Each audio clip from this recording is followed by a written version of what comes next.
الفقاصه جات اليوم بدات وفي البيت تجربات. فيديو جديد غنوريكم طريقه الاستعمال ديال الفقاصه، وغنشرح لكم اي حاجه خاصه بالفقاصه، وغنشرح لكم حتى كيفاش غنحط فيها البيض، وغنمشي معكم بالتفاصيل كامل. الفيديو ديال اليوم الخوت غادي نشرح لكم الطريقه ديال كيفاش تستعمل هذه الفقاصه، وغادي نوريكم حتى كيفاش تحط فيها البيض وكيفاش تخدم مع الموط ديال الدجاج، وغنشرح لكم جميع الحوايج اللي ما تيتشرحوش في هذه الفقاصه هذه. المهم اول حاجه غنستعملها انا اليوم راه غندير فيها البيض، وغنشرح لكم شنو كاين في الداخل ديال هذه الفقاصه. هذا الفرشي هذا الخوت ضروري تحافظوا عليه. علاش ضروري تحافظوا عليه؟ حيت تينفع في الفقاصه ماشي تلوحوا. المهم الخوت اول حاجه غنحلوا الفقاصه، ما غنشرح لكم شنو داير على الفقاصه. هنايا هذا كاين الموطور ديالها، كاين البيل، كاين لي مون هنايا اللي تيتقاد، هنايا فين تتبروشي البريز. المهم هنا كاين جوج فلفلات، راه فيها جوج فلفلات هاد الفقاصه ديال السبعين.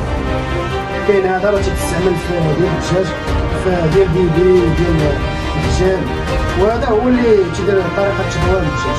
المهم هاد جوج كابلاج هما اللي فيها تخرج منها واحد ديال التدوير وواحد انا نوريكم ديالها. خليكم معايا باش نشرح لكم كلشي. هادي تعطيك فيها جوج فلفلات، تعطيك فيها هنايا فاش تدير الليمون. هذا الموديفيكاتور ديالو هو هذا تيدار الا بغيتي ديرو في بيبي السمان، الحوايج اللي بحال مثلا البط اللي تيعوم فيه ما تستخدم هذا الموديفيكاتور. غنوريكم حتى هذا الموديفيكاتور فين تيركب هنا، وغنوريكم هذا البيض هذا فين تيتحط. هذا الكابل الثاني اللي تيلاق للتطوال. الشتا صابه والدجاجه هاربه. صور لهم الشتا بعدا، صور لهم الشتا، خرج صور لهم الشتا مع الشتا صابه والدجاجه هاربه. المهم هاد التيو هذا الا كنتي مسافر ولا شي حاجه وبغيتي تخلي الفقاصه ديالك خدامه، تدير هنايا قرعه الماء، تتقلبها، تخشي التيو في هاد البلاصه هادي، تخشي هنايا تولي يدوز الماء اوتوماتيك، تولي يدوز للفقاصه. غنوريكم شي حوايج ديال هاد الفقاصه اللي مالين الفقاصه وما شرحوهاش.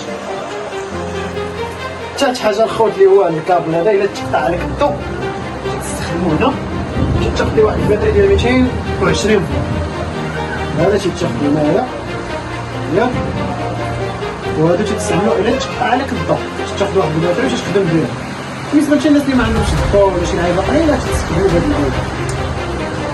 تعطيو مع الخوت هاد الكابل هذا، هاد الكابل هذا راه هو اللي عليه العمده، تخشي البريز، تخشي هنايا الكابل، تشعل الفقاصه. هادشي كله غنوريكم طريقه الاستعمال. دابا انا غنوريكم شنو داخل الفقاصه، طريقه الاستعمال حتى هي غنوريها لكم، وغندير لكم البيض في الفقاصه. هذا الرشاشه، المهم هذا الرشاشه راه ضروري تكون ماشي دايره تحمرها بالماء. الا كان البيض ديالك قاصح باش بغيتي يخرج الفلوس، تستعمل واحد الرشاشه ترش البيض وتاخذي تبغى. ثم الخطره كاين واحد الاضافات اخرين، هذا تحمرها بالماء هو اللي تجيب به الرطوبه، الماء تشوي. ما عندكش فين تدير شي حاجه فهمتي، ولكن هذا راه تيتعطى مع الفقاصه، والفقاصه راه تيعطيو معاها بزاف د الحوايج، تيعطيو معاها الدين باش تقلب البيضه واش خصها ولا لا، باش تبقى كل ما يبغاش، وتعطيو معاه واحد الوكالات. انا داك الوكالات ديجا راه عطيتهم واحد الفلاكس خدام بهم هاد الفلاكس، ومع واحد الوكالات صغار المهم راه دايزين. المهم الخوت هذا هو الموطور اللي تيدور البيض، الكابل هذا هو اللي تتبروشيو باش يدور البيض. ها هو كما هادي راه فقاصه ديال 70 بيضه، انا راه نخدم بها وغنوريكم حتى طريقه الخدمه ديالها. هادي الشبكه الخوت، هاد الشبكه هادي امتى تنخدمو بها؟ حتى نهار 18. هادي راه تنحيدوها وتنخبيوها، بغيتي تخليها خليها، المهم بغيتي تخليها خليها، مبغيتيش تخليها حتى نهار 18 غير ديرها وتخليها. المهم نتا هو الشوا ديالها. خوت هذا راه هو البلاطو ديالنا اللي تكون تحت. البلاطو هذا ديما تيجي في الواجهه،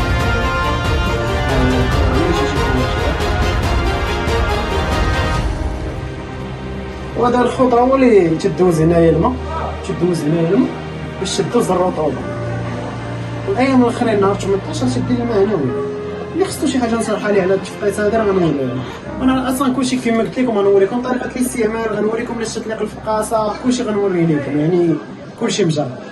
المهم الخوت مع دجاجتي اللي واكله الثومه عطاتني البيضه مرشوبه. اليوم غادي نعلم البيض ديال كاع الدجاج اللي عندي، انا جمعت واحد الحصيله ديال البيض باش ندير اول تفقيصه في هاد الفقاصه هادي، وغنشارك معكم جميع المعلومات. المهم كاع البيض غنكتب عليه كل حاجه والسميات ديال السلالات ديالو. Okay, let's go.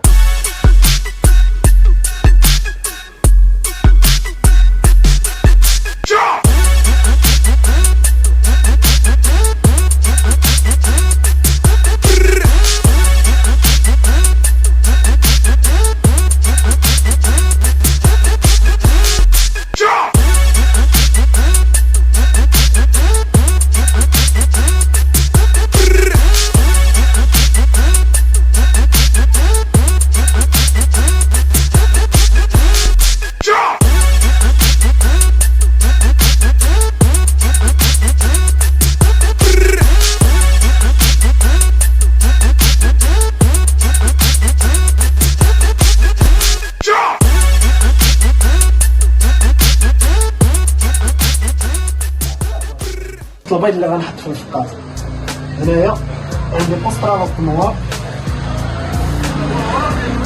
عندي بوسترالوط الازرق، ندير شي تفقيصه قليله في البيض بلدي، وندير البراهمه كايوتشي، وغندير البراهمه ارميني. هذه هي التفقيصه ديالي ان شاء الله، راه غنبارطاجي معكم من دابا حتى كيفاش غتخرج التفقيصه وشنو فيها غيخرج في التفقيصه، وما غنبغيها لايك ديالكم ومتابعه والبارطاج. كما قلت لكم في الاول في الفيديو راه غنشرح لكم حتى كيفاش دابا غنستعمل هاد الفقاصه، نوريكم طريقه الاستعمال ديال هاد الفقاصه، غنشرح لكم كيفاش دير فيها البيض وكيفاش تستعمل وكيفاش تاكتيفي كلشي فيها. اول حاجه هذه ديال الرطوبه، هاد الفرشي كما قلت لكم ما تتحيدش، هادي ديال الرطوبه. الا كان مثلا البريز هنا هذا خصها تكون تشوف هكا، فين تشوفوا ما خصها يكون تيشوف عندك. المهم غنحطو اول حاجه هذه ديال الرطوبه في الفرشيه، يعني الفرشيه راه هي خدامه، خصوصا ديال البارد والشتا خدامه الفرشيه.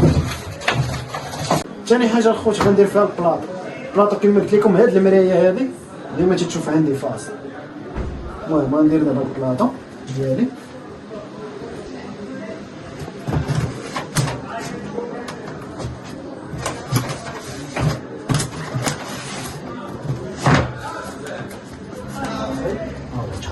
ثالث حاجه الخوت غندير هاد الشبكه هادي، ولكن اللي مبغاش يديرها حتى نهار 18 عادي ديرها لوشوا ديالو، فهمتي واعر. هادي اصلا ما تنستعملوها حتى نهار 18 باش نديرو الميراج واش نحطوها. المهم نحطوها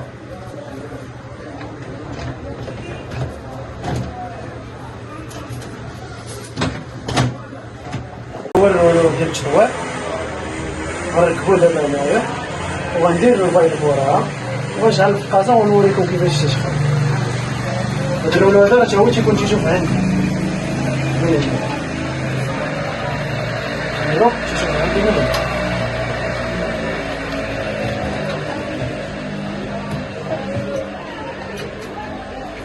كاطي اللي تدير الفرفانه عيباش ولكن ماشي ديرهاش دابا باش تستف البيض، تستف البيض عاد تبدا. نوريكم الطريقه كيفاش تستف البيض ديال الارميني. البيضه ما تنحطوهاش واقفين بحال هكا في الفقاصه، تنحطها بحال هاد الشكل مايل.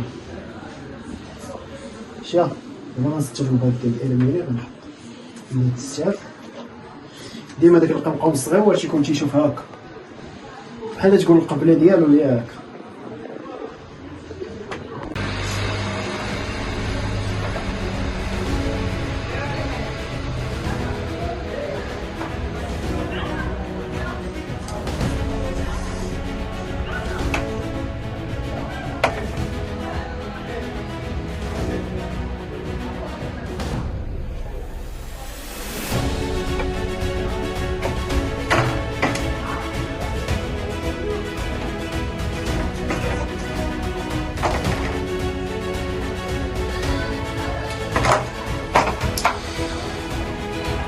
التستيفه ديال الارميني غندير التستيفه ديال الكايوتي.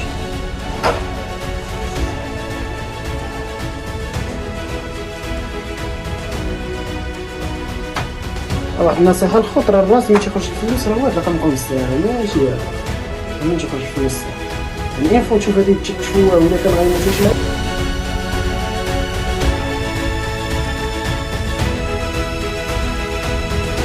بالنسبه للخوت اللي تيبغيو يبداو بروجي وتيخافوا، انت اصلا ما عندك والو، علاش تخاف تفشل؟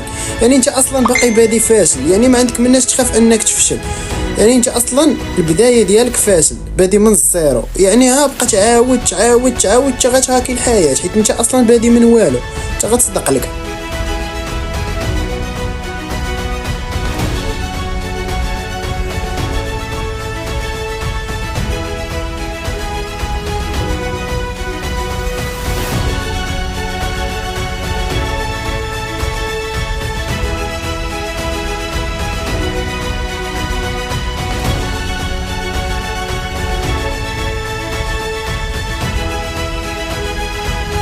البيض ديال الاسترالي الازرق، الاسترالي الازرق والاسترالي الحمراء.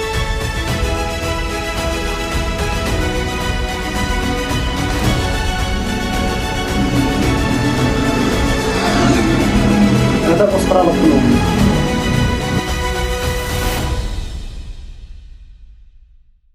شكون كيفاش تتشعل الفقاصه؟ دابا انا غنخدمها باش نبدا بها الخدمه على الدجاج. أول حاجة هكا السلفة ديالها،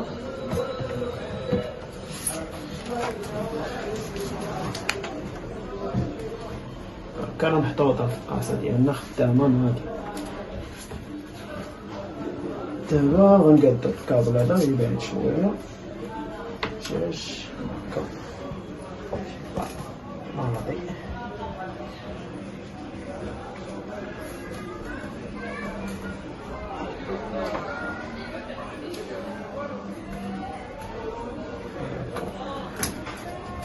القاصة ديالنا هكا خدامة ناضية. دابا غنشعلوها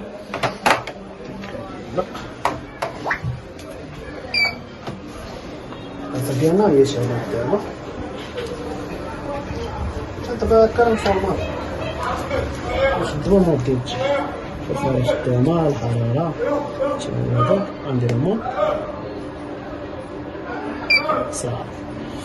هاهي طلع ليا المود ديال الدجاج. قالك الرطوبة مخصهاش تهبط على 60، واخا هي تهبط حتى 55 ماشي مشكل. درجة الحرارة في 38. دابا شوية راه غطلع، هاهي غادا تطلع درجة الحرارة كما تشوفوا هنايا، هاهي طالعة هنا 64. دابا هنا خصني نزيد الماء، راه واخا هبط حيت الفرفارة باقا باردة ما كاين عمرها خدمات، داكشي علاش 64 باقا ما حطيتش فيها الماء، ولكن ضروري دابا خصني نحط فيها الماء باش نطلع الرطوبة. وبالنسبه للتدوير والتحريك وداكشي تديرو هي اوتوماتيك، تديرها موجهه تخليها خدامه اوتوماتيك. هاي هنايا تدير لك وين دي، يعني راه النهار الاول ديالها هي راه تحسب لك بلا ما تحسب انت. الا تقطع عليكم الضوء ولا شي حاجه راه وريتكم الكابلات وداكشي. هاي ديالها هي خدامه، الحراره راه تطلع اوتوماتيك، مخدمه على مود ديال الدجاجه. الرطوبه راه تنزيد دابا في الماء، ها هو تنزيدو الماء هنايا في هاد البلايص هادو. النهار الاول راه تنزيد هنايا وهنايا، وبعد 3 ايام راه تنعاود عاوتاني نزيد واحد 3 القراعي. ديما الكابلات الحمراء هذه في الرطوبه ما خصهاش تهبط على 55. يلا قطع الله يبارك. راه ساليت الفيديو، ما بقاش عليكم حتى شي حاجه، بارطاجيت معكم اي حاجه، كلشي وريتو لكم، يعني ما خليتش شي حاجه اللي ما وريتهاش لكم، بارطاجيت معكم كلشي. ونتمنى ديروا لايك، بارطاجيو، دعموا القناه ديالنا، رجع حطوا فيها المفيد. واللي وصلت لهنايا يكتب اوسترالوب يربح معايا 5 ديال البيضات مخصبين كاول مشاركه.